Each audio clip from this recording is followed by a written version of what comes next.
India के वक्त news channel में आपका स्वागत है। पूरे महाराष्ट्र के अंदर कितने लोगों ने फॉर्म भरे?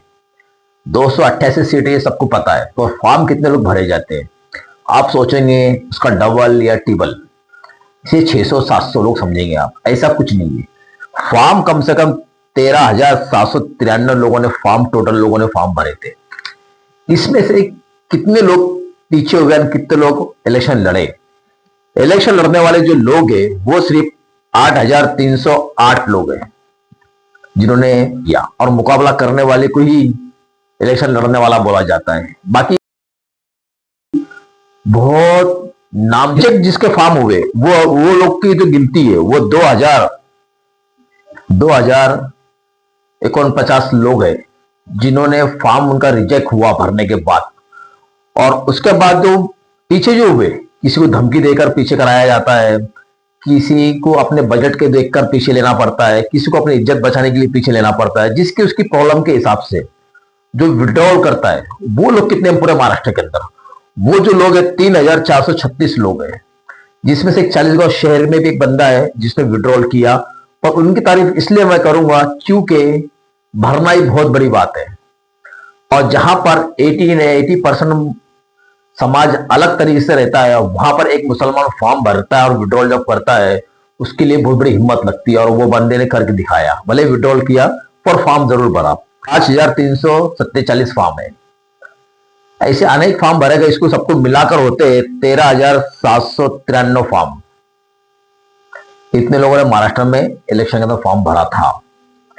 विड्रॉल भी हुए उसके अंदर, कुछ रिजेक्ट भी हुए। ऐसे अनेक फॉर्म रिजेक्ट होते रहते हैं महाराष्ट्र के अंदर। अब आते हैं अपन मेन मुद्दे के ऊपर। जो फॉर्म जो भरे गए थे वो थे 25 फॉर्म, जिसमें से 12 लोगों ने इलेक्शन लड़ा पर 5 लोगों ने उनका रिजेक्ट हुआ और 8 लोगों ने विड्रॉल किया अपना फॉर्म। विड्रॉल करने वाली गिनती बता रहा हूं आपको डिस्प्ले पे, देखिए इतने लोगों ने विड्रॉल किया है इलेक्शन के अंदर फॉर्म। सबके नाम लेना मुनासिब नहीं है, पर जो लड़े फॉर्म वो है 12 लोग, जिसमें उमेश दादा पाटिल और मंगेश चौहान के टफ वहां पे बताया जा रहा है इलेक्शन के अंदर। जो सबसे ज्यादा इलेक्शन में वोटिंग जो खाएगा वो ये 2 लोग है।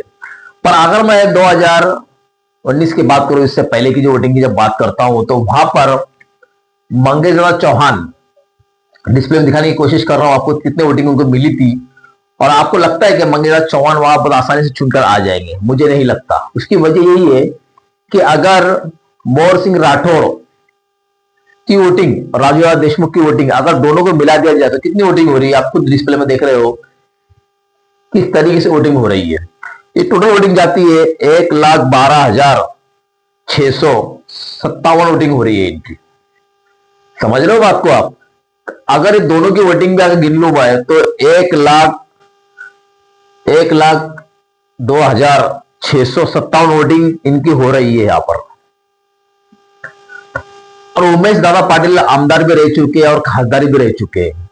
आपको क्या बताने की कोशिश कर रहा हूं, आपको समझिए कि ये जो वोटिंग जो बता रहा हूं आपको मैं, ये वोटिंग को ओवरटेक करना मंगेश दादा के लिए किसी चुनौती से कम नहीं है। भले मंगेश दादा ने बहुत ज्यादा काम किया है, क्योंकि ये वोटिंग का अगर गिनती करूं मैं, 1,02,657 वोटिंग, इसके अंदर अगर मैं 25,000 वोटिंग भी उमेश दादा पाटिल के पकड़ूंगा तो कितनी वोट होती है?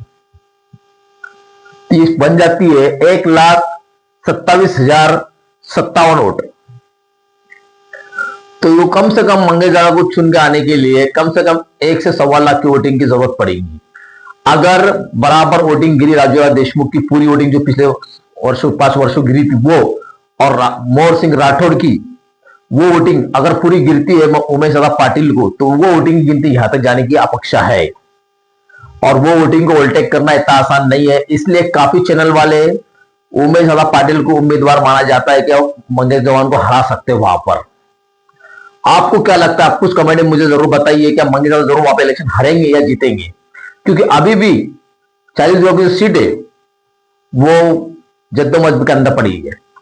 क्योंकि वहां पर कोई बोलता है मंगेश दादा चुनकर आएंगे, बोलता है उमेश दादा। पर ये वोटिंग की जब गिनती जब हम लोग करने की कोशिश करते हैं ऑनलाइन डिस्प्ले के ऊपर, तो वहां पर कहीं ना कहीं मंगेश दादा को कट्टर चुनौती दी जा रही है जीतने के लिए।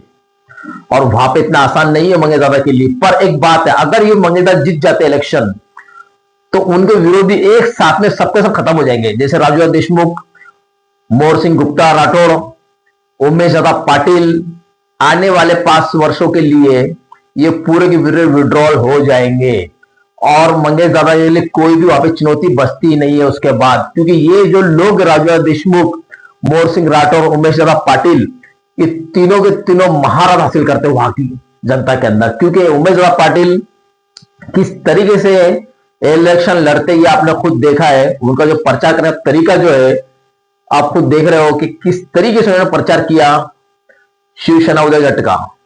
और राजू देशमुख एक बार आमदार रह चुके, मोर सिंह राठौर जो है अपक्ष खड़ा होकर बहुत सारी वोटिंग ले चुके हैं, उनकी वोटिंग बताने की कोशिश कर रहा हूं आपको मैं।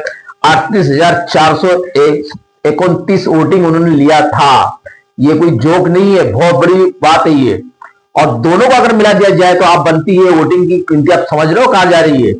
मैं 40 का आपको कह रहा हूं कि मंगेश दादा को चुनौती की चुनौती मिलते जा रही है। और सूत्रों के हिसाब से मुझे खबर यह भी लगी है कि मंगेश दादा अगर ये चुनाव जीत जाते हैं तो मंत्री पद भी उनको मिल सकता है, क्योंकि वो टैलेंट वो बंदे में है। ऐसे मैंने सूत्रों के हिसाब से गिरीश बाज मौजूद से भी सुना है। उसके बाद में मुख्यमंत्री उप मुख्यमंत्री देवेंद्र फडणवीस जी से भी मैंने ये हराना इतनी आसान बात नहीं है। आपको अगर मेरे चैनल की रिपोर्ट अच्छी लगती है तो चैनल को सब्सक्राइब, लाइक, शेयर जरूर कीजिए।